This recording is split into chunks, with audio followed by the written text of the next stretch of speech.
Hey guys, Josh here with Josh and Hunter's Adventures, and welcome back to another episode. Today's video, we're talking to you about my top 4 must-have baits for those big post-spawn bass.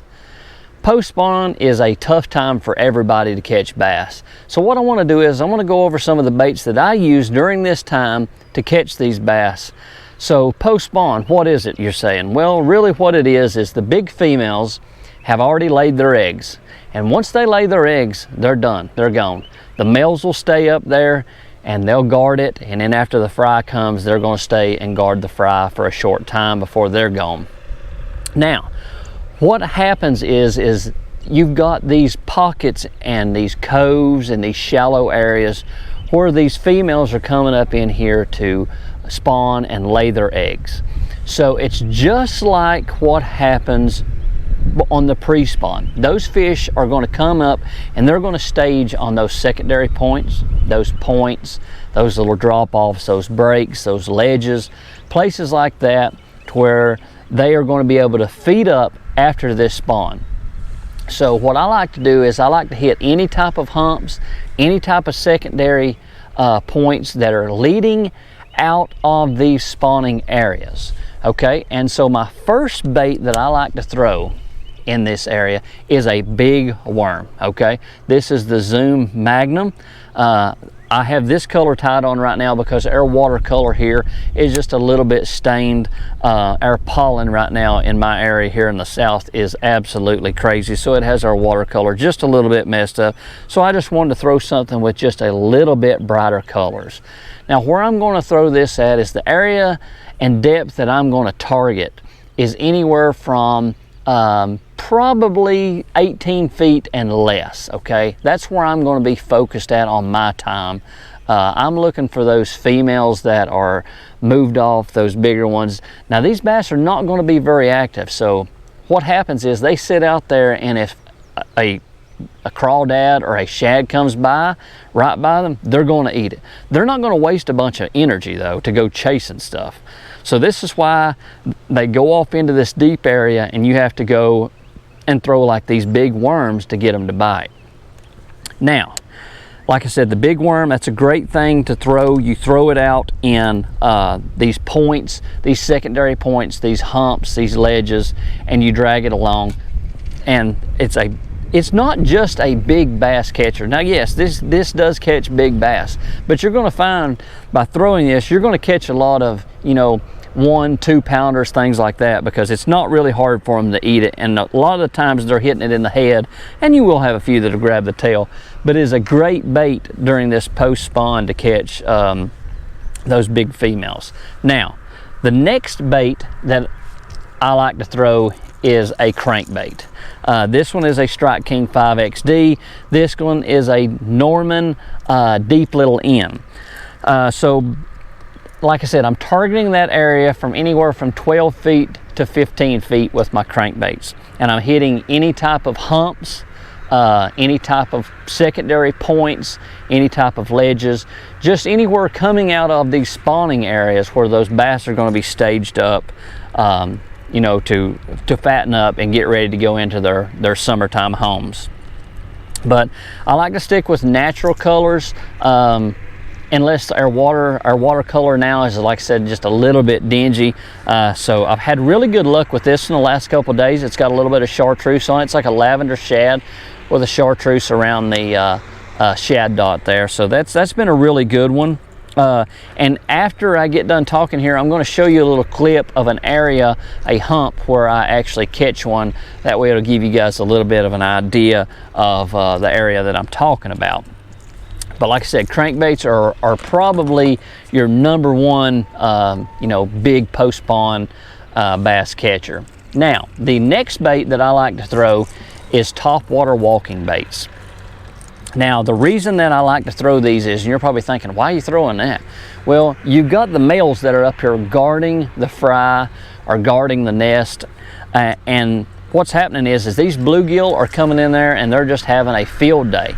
But right now in my area, right after the post spawn, our shad spawn goes on. So I like to throw these big topwater walking baits. This one's a sexy dog from Strike King, And this one is a, you can see just a Zara Spook one knocker. But these are great baits to go up in the shallows and try to catch those males, because, you know, and not all females go deep. So don't think, you know, oh, every female out here is out here in 20 foot of water right now. Not all fish go deep. I mean, it's probably the majority, yes, probably 80-20 is the ratio, but there's still some females that are not going to go deep. Not all fish live deep. So don't think that you can't go up here and still catch those big females that just got done spawning on these topwater. These are great baits to catch big fish also. Now, last but not least is a Wacky Rig, okay? And you're probably thinking, Wacky Rig? Yes. Throw this up there in those shallows. This one has a little bit of a weighted head there on it, and you're going to catch those males up there, and some of the females are going to be up there.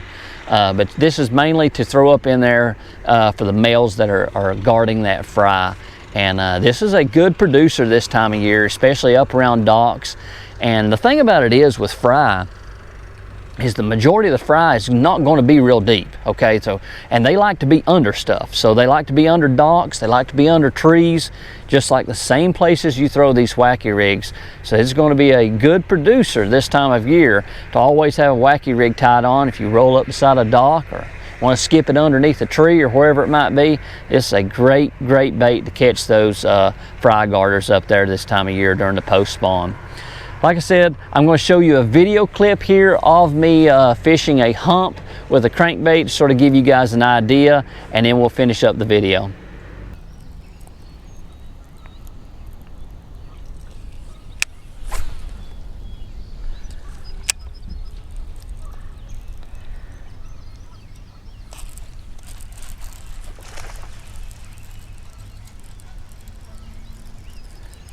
A little better one, I think. I don't think he is. No, he is. Gosh. If he stays on. Yeah. Yeah. Gosh almighty. This is what I'm talking about right here, guys. See? If I can get this one to stop. You can see that fish is completely already done. I mean, see how thin? She was up on that big hump right here, out in the middle of this, into this cove here, out of the spawning area. I'm gonna go ahead and let it go here. Good looking fish.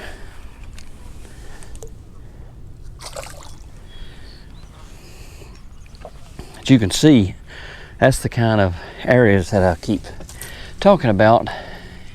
In the post spawn, they're going to move out of this. This is a spawning pocket right here, and it's a small little just cove basically, and they'll come in here and spawn, and then they're going to move out on these points and these humps and stuff, and they're going to try to be able to you know, try to get fattened back up from the spawn. So I'm going to try to see if we can catch us another one. Let me show you right here. So what's going on right now, like I said, is the shad spawn, and I want to show you what we've got here. Yeah, I actually got a shad that's come up the top of the water, if I can get him here.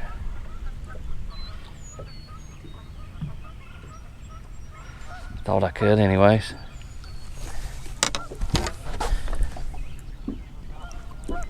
So here's what we've got going on. As you can see, back off this point or this hump here so I don't spook them. All right, so we've got the spot lock locked here. Here's that shad I was showing you guys. You can see that's about the size that we're dealing with. You can see here's my bait. So we're about the same size. So, you know, matching the hatch, that's really big, is matching the hatch. You can see they're up here spawning on these humps and stuff, just and that's what the bass are up here feeding on. Like I said, this time of year they're going to be up here on those humps, and they're not going to waste a lot of energy. I mean, they're just not. So when one comes by, they're just going to suck it in. They're not going to go out running and chasing them. They're going to try to build up you know, their fat and stuff from the spawn that they burn off. So let's see if we can catch another one. Okay guys, I hope you guys have enjoyed this video, and I hope you've learned something from it, and I hope you can take this information and go out and try to catch some of those big post-spawn bass in your areas. Like I said, give some of these baits a try. I think you'll really like it. I think you'll have a good time. If you enjoyed this video, please go down and leave me a thumbs up, and if you're new to the channel, go down and hit that subscribe button and turn on that notification bell. That way you know when we put out videos. Till next time, this is Josh with Josh and Hunter's Adventures, and thanks for watching.